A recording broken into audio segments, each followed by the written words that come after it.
Hello friends, welcome to the Urban Parenting Sutras channel.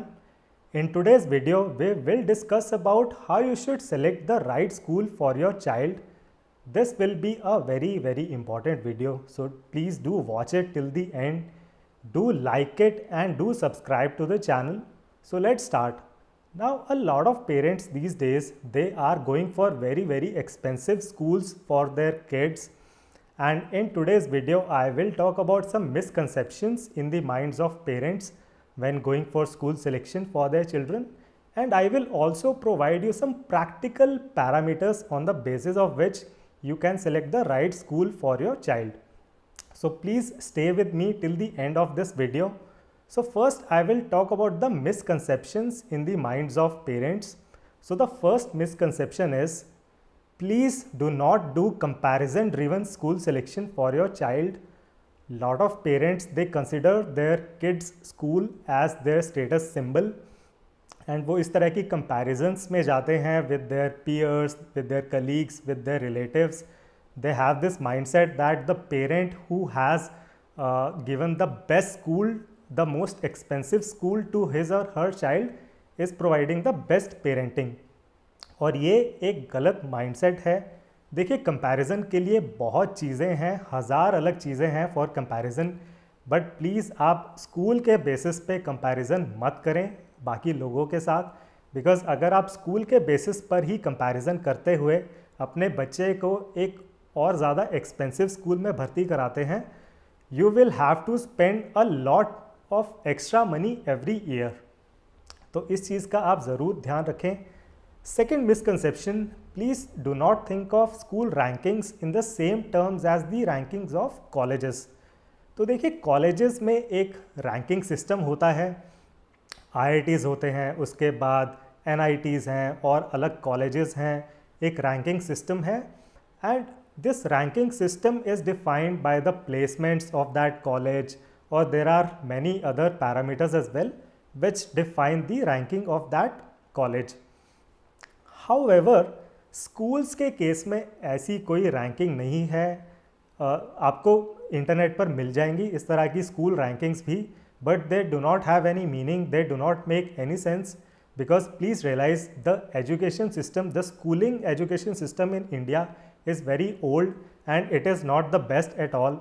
तो अगर schooling system में ही काफ़ी फ्लॉज हैं तो definitely there is no best school in India. The concept of best school, you can take it out of your mind. And जब भी best school की बात की जाती है तो उस स्कूल में बेस्ट होता है इंफ्रास्ट्रक्चर. तो अगर आप काफ़ी स्कूल्स में देखकर भी आएंगे खुद से, तो you will mostly select on the basis of the infrastructure. And if you look at schools where the fees is very expensive which are considered to be the best, they are best in terms of infrastructure only. तो ये चीज़ please आप realize करें. And काफ़ी parents अपना पेट काट के, आपने सुना होगा कि अपना पेट काट के पढ़ाया है हमने अपने बच्चों को, तो इस तरह का माइंडसेट रखते हैं. तो वो जो एक्सपेंसिव फीस आप पे कर रहे हैं, it is not going to the teachers, it is going in the school infrastructure only.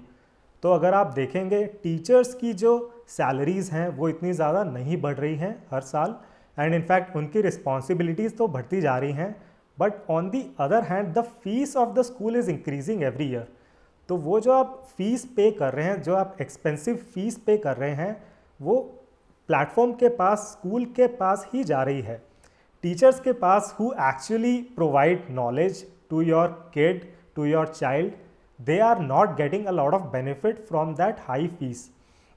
सो जो आप फीस पे करते हैं पेट काट के, वो rather than going into the best education, it is going in the best infrastructure only. तो ये भी एक बहुत important point है. Please make a note of this as well.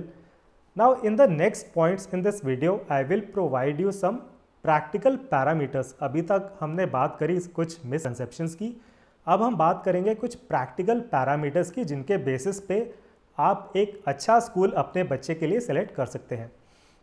तो पहला सबसे इम्पॉर्टेंट फैक्टर रहेगा the distance from your home. तो आप ये कोशिश करें कि आपके बच्चे के लिए you are selecting a decent school, not the best school, but select a decent school which is closer to your home. ताकि आपके बच्चे का आने जाने में डेली टू एंड फ्रो करने में बहुत ज़्यादा टाइम वेस्ट ना हो।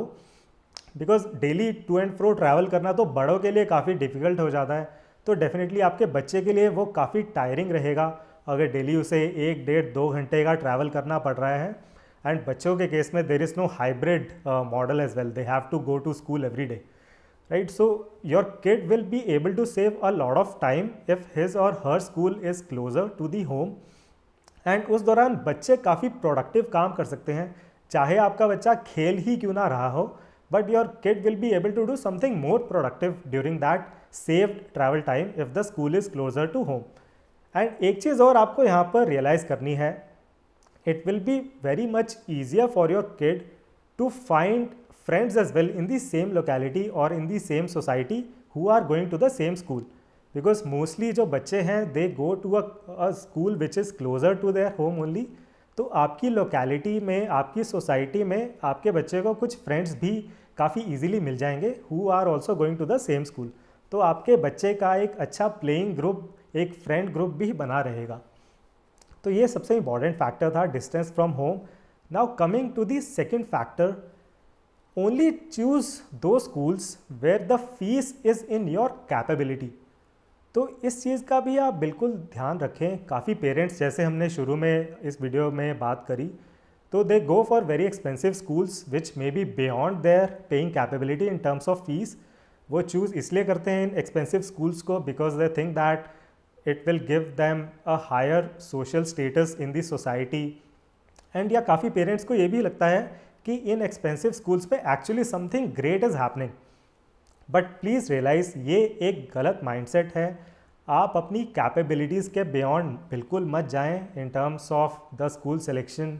डू नॉट थिंक दैट आपको अपना पेट काट के अपने बच्चे को स्कूलिंग करवानी है, because please realize these schools, they do not charge only the fees, so the fees is not the only thing which you have to pay। जितने आप एक्सपेंसिव स्कूल में जाएंगे, they are very demanding in terms of their projects, their events, their programs, different kinds of activities that they schedule for the kids। तो आपके बच्चे को fees के अलावा भी काफ़ी आपको खर्चा करना पड़ेगा इन प्रोग्राम्स, इन एक्टिविटीज़ पर, एंड ये काफ़ी रेगुलर होती हैं। तो आपका बच्चा आपसे हर हफ्ते वीकली बेसिस पर और कुछ डिमांड्स करेगा या करेगी, तो आप उनको पूरा नहीं कर पाएंगे बिकॉज आप तो ऑलरेडी फ़ीस बहुत मुश्किल से पेट काट के फ़ीस पे कर पा रहे हैं। तो it will not be possible for you to pay that extra money for these programs and activities as well.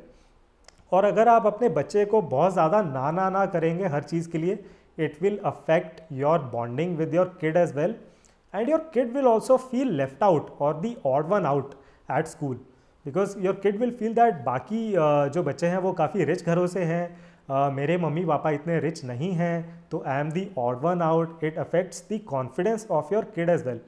तो प्लीज़ इस चीज़ का आप बिल्कुल ध्यान रखें, उसी स्कूल में अपने बच्चे को डालें which is in terms of the fees it's in your capability. तो please make a note of this pointer as well. And lastly, and probably the most important point in this video, please be careful about how you spend your money। आप schooling को इतना ज़्यादा importance मत दें कि उसी में आपने अपने सारे रिसोर्सेज, सारी मेंटल एनर्जीज, सारा फिनेंशियल रिसोर्सेज उसी में मत स्पेंड करें, because please realize at the end of the day the school is a foundational aspect only for your kid. School के बाद भी आपकी ड्यूटीज़ ख़त्म नहीं होती हैं। तो जो लाइफ की एक्चुअल इम्पॉर्टेंट एक्टिविटीज़ हैं, they start only after the school, like the graduation, post graduation, career selection, spouse selection, the parenting of the kids of your kids, right. So इन सब चीज़ों के लिए भी आप अपने ब्रेन जूस को, आप अपने पैसे को बचा कर रखें, because these are in fact more important activities than schooling. आप इतना ऑल इन मत चले जाएं कि आपने अपना सारा पैसा स्कूलिंग में ही, स्कूल की फ़ीस में ही या स्कूल के जो एक्टिविटीज़ हैं उसी में स्पेंड कर दिया, एंड उसके बाद you will not be able to support your kid. तो आई होप इस वीडियो से आपको काफ़ी क्लैरिटी मिली होगी regarding the school selection for your kid, and you will follow these pointers and you will take some pressure off yourself as well. You will not follow that mentality जहाँ पर parents पेट काट कर अपने बच्चे की school की fees पे करते हैं. I hope you like the content in this video. Do like it, do subscribe to the channel, and do provide your feedback in the comment section. Thank you very much for watching this video. See you in the next one.